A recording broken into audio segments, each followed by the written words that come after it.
Voilà, Gaspard d'Assonville sur le GR 9815.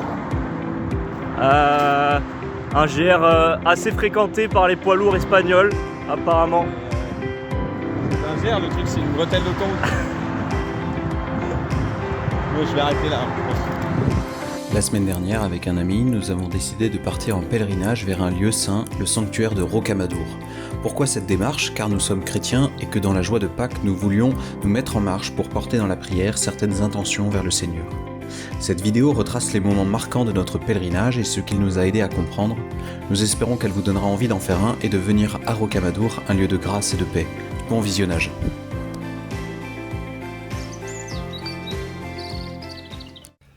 Quel est l'itinéraire ce matin, Gaspard ? La première étape de notre pèlerinage commençait aux grottes de Saint-Antoine à Brive, où nous avons pu nous confier à Saint-Antoine de Padoue. Ensuite, c'est 18 km de marche qui nous attendaient pour arriver jusqu'à Turenne, village médiéval qui surplombe la vallée de la Tourmente. Salut Gaspard. Alors qu'est-ce que tu manges de bon ce matin de deuxième journée de randonnée ?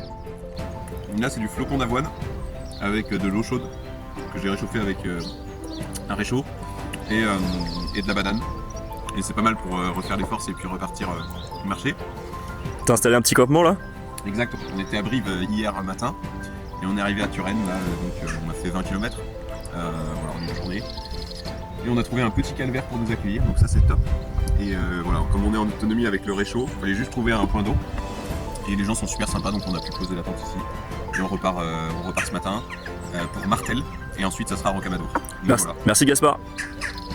Notre deuxième étape consistait en une marche de 17 km jusqu'à Martel, une autre cité médiévale située dans la région du Quercy, au nord du département du Lot. Cette étape peut se faire entièrement sur le GR46, ce qui nous a permis d'avoir un bon dépaysement. Bonjour à tous. Ce qui est bien avec la marche, et c'est la caractéristique du pèlerinage, c'est qu'on marche vers un but. Et finalement, dans notre vie, on est toujours en pèlerinage. Donc jusqu'à notre mort, on sera en pèlerinage vers la sainteté, vers la suite du Christ. Et quand on fait un pèlerinage, on incarne finalement ce pèlerinage terrestre qu'est notre vie en le faisant véritablement, en marchant vers Rocamadour, en l'occurrence ici. Et cette marche, elle nous fait du bien parce qu'elle nous rappelle qu'est-ce qui compte dans notre vie, qu'est-ce qui peut-être est à réformer.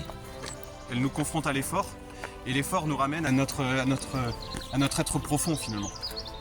Et qu'est-ce qui compte, qu'est-ce que j'ai besoin de réajuster peut-être dans ma vie pour mieux suivre le Christ, pour mieux l'accueillir, accueillir sa grâce. Et voilà, donc ça c'est un des bienfaits du pèlerinage, et j'espère que vous le vivrez un jour.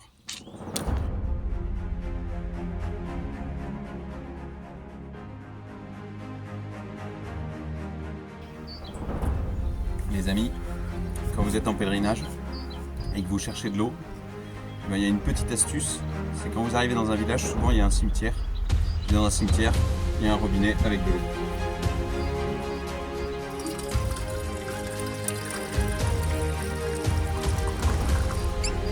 Vous faites quoi ce soir les filles ?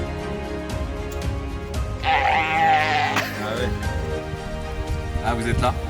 Bon, on a fait une petite pause avec le B. Et en fait, en marchant, je réfléchissais au pèlerinage et je trouve que c'est quand même quelque chose de profondément chrétien. Pourquoi ? Parce que vous savez que dans la foi chrétienne, on a 3 vertus théologales à vivre. C'est la foi, l'espérance et la charité. Et quand on marche en pèlerinage, on est obligé de mettre en place ces 3 vertus. La foi parce que ça demande quand même une foi de se mettre en route, de se mettre un peu en danger, de penser qu'on va avoir quelque chose pour dormir le soir, qu'on va avoir le magasin qui sera ouvert quand on va arriver. Voilà, il y a un peu de foi à avoir. L'espérance parce qu'on espère arriver au lieu de notre pèlerinage, donc en l'occurrence ici Rocamadour. Donc ça active aussi l'espérance et ça active aussi la charité, puisque si on marche à plusieurs, si on a besoin de quelqu'un pour nous donner de l'eau, etc., ça exige de reconnaître sa pauvreté, et en même temps ça exige aussi de s'entraider et du coup d'exercer cette vertu de charité. Donc le pèlerinage est vraiment quelque chose de profondément chrétien.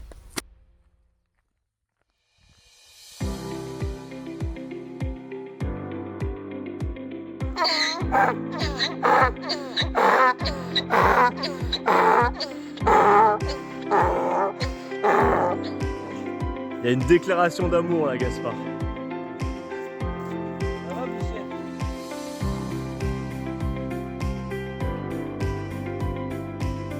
Après une bonne journée de marche et une petite erreur de 2 km, nous arrivons à Martel, où nous trouvons un terrain de pétanque avec un point d'eau pour dîner et faire un brin de toilette. La nuit approchant, nous décidons de sortir un peu de la ville pour planter la tente. Bon alors Gaspard, en cette matinée, Ouais. comment s'est passée la nuit et que prévoit cette journée? La nuit est assez difficile parce on a été dans un village qui s'appelle Martel.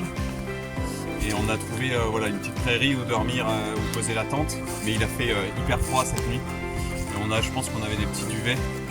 Donc c'était assez sport.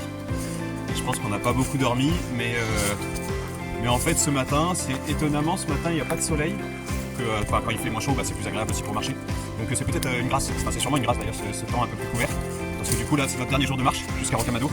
Et c'est un jour où je pense qu'on va bien marcher.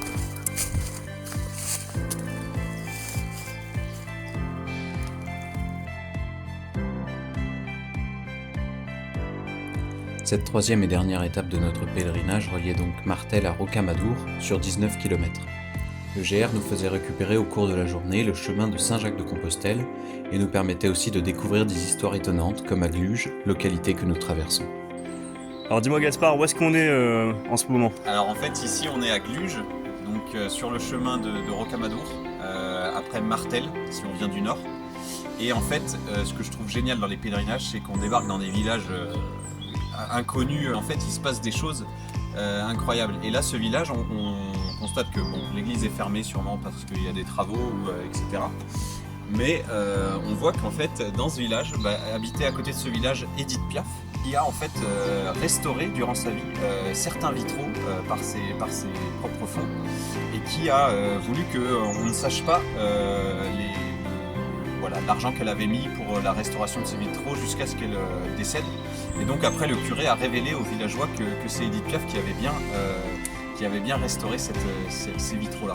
Et donc voilà, on a des histoires un peu tout à fait étonnantes à chaque village, et c'est ça ce qui fait la beauté aussi de notre église, c'est qu'elle est faite par à la fois les plus grands et puis les plus petits, et c'est ça qui fait le royaume des cieux, la communion des saints. Alors dans ce petit village, nous apercevons donc une croix, et ce qu'on appelle une croix de mission, puisqu'on suppose qu'elle a été bâtie en 1868, parce qu'il y a dû avoir une mission ici en 1868, à l'époque au 19e et puis même au début du 20e, c'était très fréquent qu'il y ait des missions dans certaines paroisses de France, lorsqu'une paroisse avait besoin d'être réévangélisée ou revigorée dans sa foi.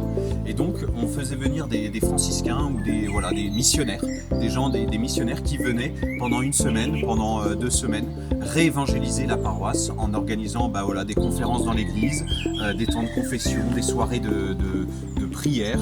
Et donc ces croix-là sont les vestiges de cette époque qui étaient profondément missionnaires, profondément chrétiennes, et on estimait qu'il fallait sans cesse respiritualiser certaines parties du territoire français. Aujourd'hui, ça serait bien que ça continue, donc toi aussi sois missionnaire dans ta paroisse.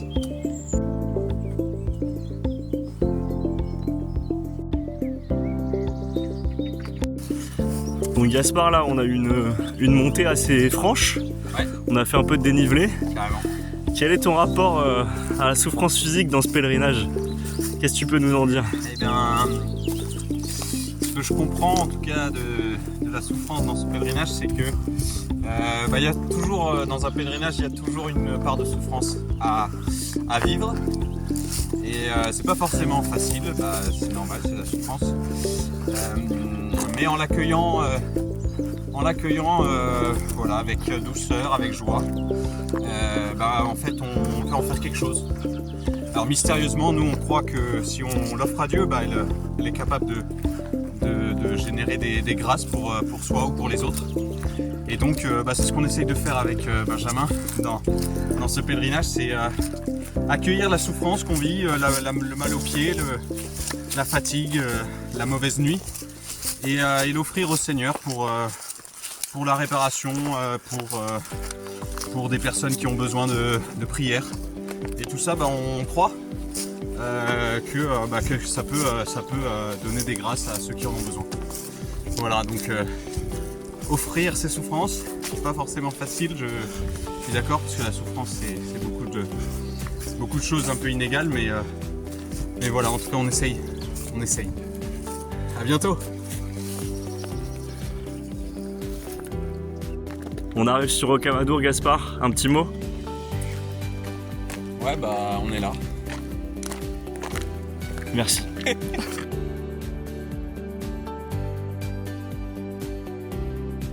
Après 3 jours de marche, nous arrivons donc au sanctuaire de Rocamadour où nous découvrons cette belle cité médiévale à flanc de rocher. Nous montons alors le grand escalier du sanctuaire qu'il est de tradition de faire à genoux. En haut, nous entrons dans la chapelle Notre-Dame où la Vierge Marie, vénérée ici depuis plus de 15 siècles, nous attend. Devant elle et au milieu de nombreuses bougies et remerciements laissés par des pèlerins, nous lui confions nos intentions de prière.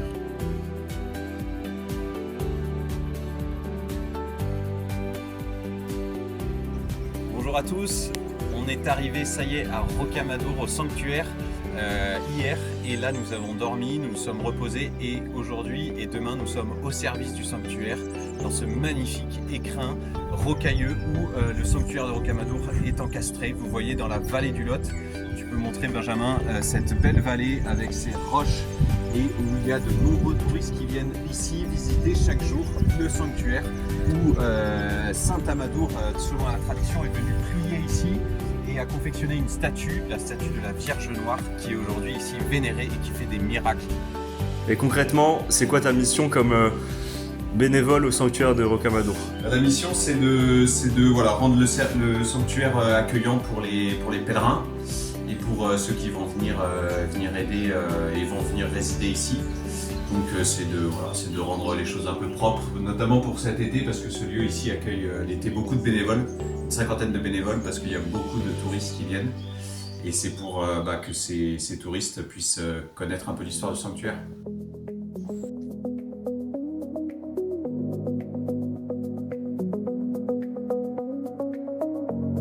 Comment tu te sens, Gaspard, et quel est ton ressenti à la fin de ce week-end à Rocamadour?